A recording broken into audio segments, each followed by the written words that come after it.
Hello दोस्तों, स्वागत है आप सभी का आज की क्लास में। तो आज की क्लास में हम लोग पढ़ने वाले हैं दूरदृष्टि दोष क्या होता है। तो हेडिंग डाल लेंगे दूरदृष्टि दोष।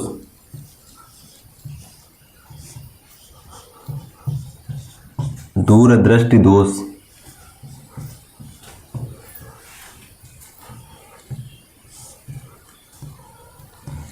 बताएंगे इसकी परिभाषा। दूरदृष्टि दोष क्या होता है तो बताएंगे नेत्र का वह दोष जिसमें दूर की वस्तुएं तो स्पष्ट परंतु पास की वस्तुएं अस्पष्ट दिखाई देती है, दूरदृष्टि दोष कहलाता है। फिर से एक बार देखेंगे दूरदृष्टि दोष क्या होता है तो बताएंगे नेत्र का वह दोष जिसमें दूर की वस्तुएं तो स्पष्ट परंतु पास की वस्तुएं अस्पष्ट दिखाई देती है, दूरदृष्टि दोष कहलाता है। लिखेंगे नेत्र का वह दोष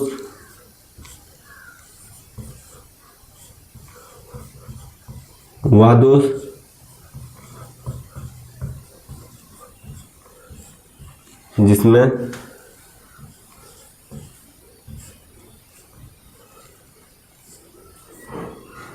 नेत्र का वह दोष जिसमें दूर की वस्तुएं तो स्पष्ट दूर की वस्तुएं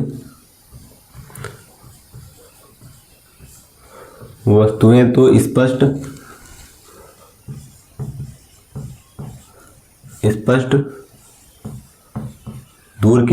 स्पष्ट परंतु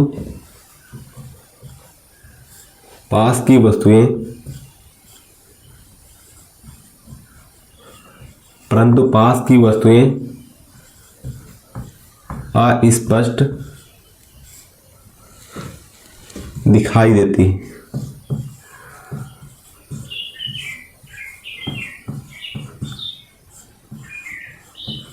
जिसमें दूर की वस्तुएं तो स्पष्ट परंतु पास की वस्तुएं अस्पष्ट दिखाई देती हैं, दूरदृष्टि दोष कहलाता है। दूरदृष्टि दोष कहलाता है।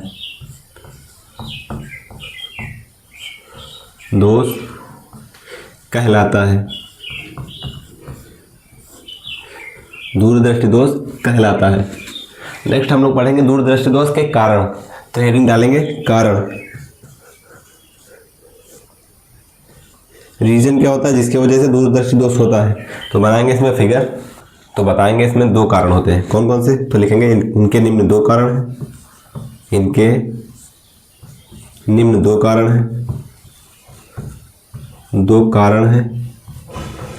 हैं जो इस प्रकार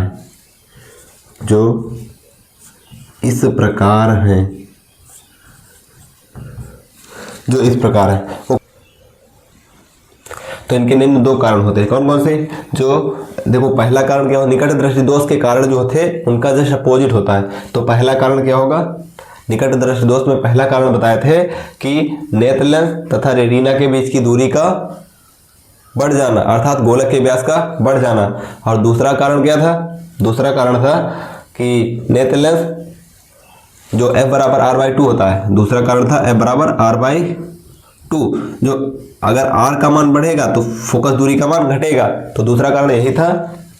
देखो दो कारण, पहला नेत्र लेंस और रेटिना के बीच की दूरी का बढ़ जाना अर्थात गोलक के व्यास का बढ़ जाना। इसमें क्या हो जाएगा, बस उसका जस्ट अपोजिट कम होना।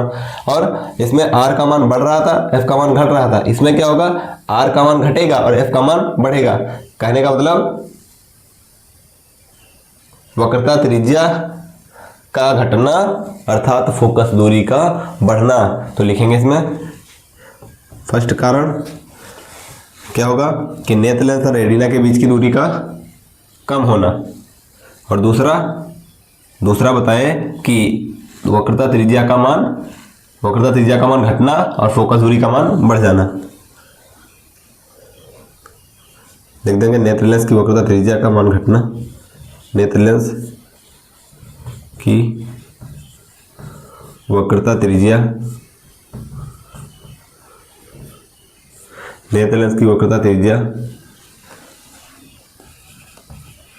घटना तथा फोकस दूरी का बढ़ जाना। फोकस दूरी का बढ़ जाना।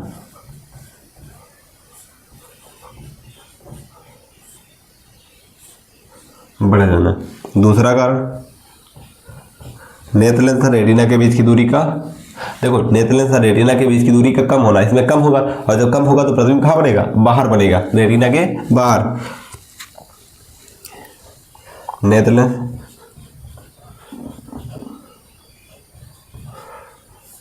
लेंस तथा रेटिना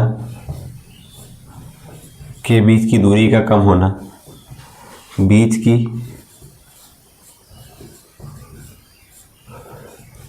दूरी का कम होना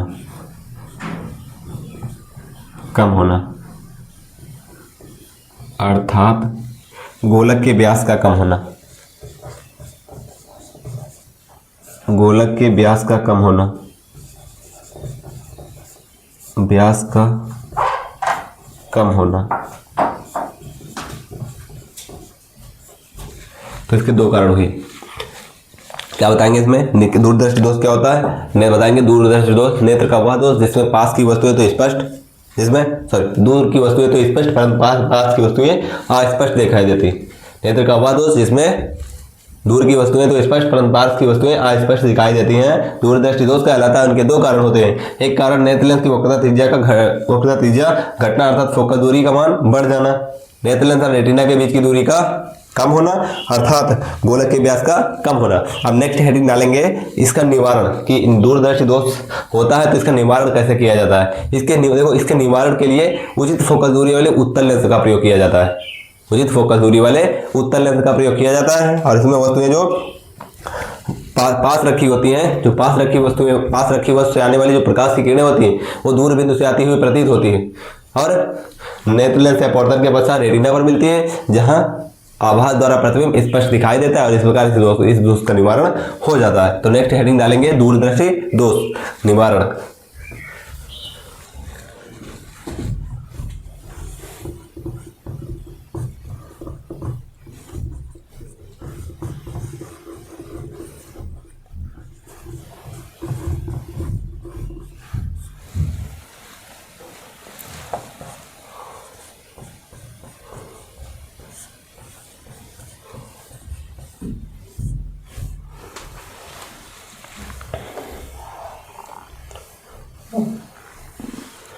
तो इसमें क्या बताएंगे, हेडिंग डाल देंगे निवारण।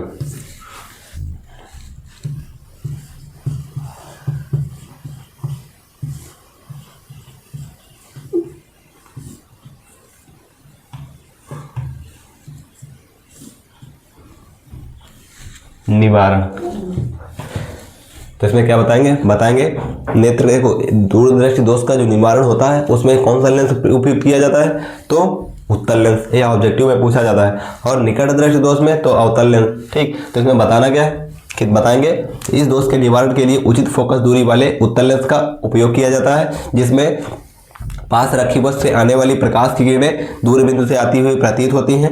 लेंस से अपवर्तन के पश्चात रेटिना पर मिलती है, जिसे आभास द्वारा प्रतिबिंब स्पष्ट दिखाई देता है, और इस प्रकार इस दोष का निवारण हो जाता है। क्या बताएंगे कि इस दोष के निवारण के लिए उचित फोकस दूरी वाले उत्तल लेंस का प्रयोग किया जाता है, जिसमें पास रखी वस्तु से आने वाली प्रकाश की किरणें दूर बिंदु से आती हुई प्रतीत होती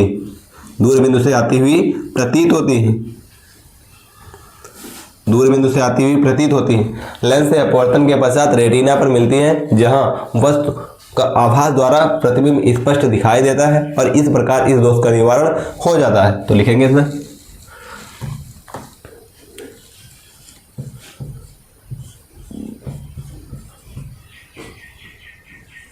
इस दोष के निवारण के लिए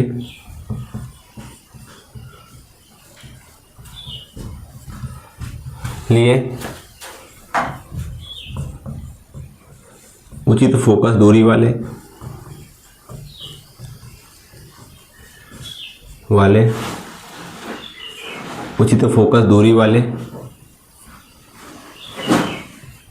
उत्तल लेंस का प्रयोग किया जाता है।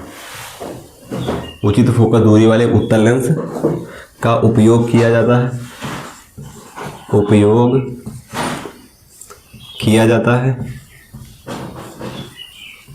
है, जिसमें पास रखी वस्तु से आने वाली प्रकाश की किरणें, पास रखी वस्तु से, जिसमें पास रखी वस्तु से आने वाली प्रकाश की किरणें, आने वाली प्रकाश की किरणें, प्रकाश की किरणें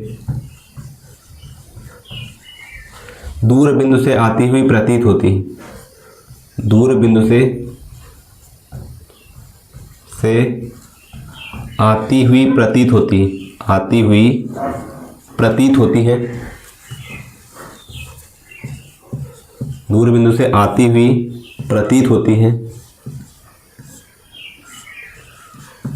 होती है। लेंस से अपवर्तन के पश्चात लिख सकते हैं नेत्र लेंस, लेंस से अपवर्तन के पश्चात,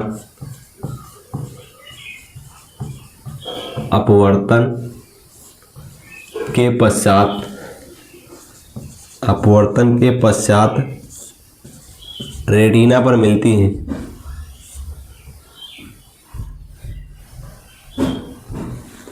अपवर्तन के पश्चात रेटिना पर मिलती है, रेटिना पर मिलती है, जहां आभास द्वारा प्रतिबिंब, आभास द्वारा प्रतिबिंब स्पष्ट दिखाई देता है, स्पष्ट दिखाई देता है, दिखाई देता है। इस प्रकार इस दोष का निवारण हो जाता है, इस प्रकार इस दोष का निवारण हो जाता है, इस दोष का निवारण हो जाता है, निवारण हो जाता है। इस प्रकार इस दोष का निवारण हो जाता है।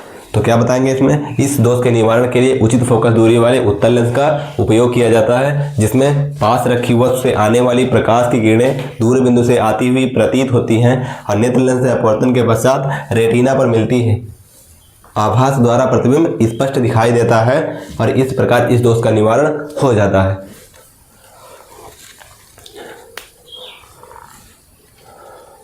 तो आज के लिए बस इतना ही, मिलते हैं फिर नेक्स्ट क्लास में, और नेक्स्ट क्लास में जितने भी दोस्त बचे हुए हैं उनको पढ़ेंगे। तब तक के लिए बस इतना ही।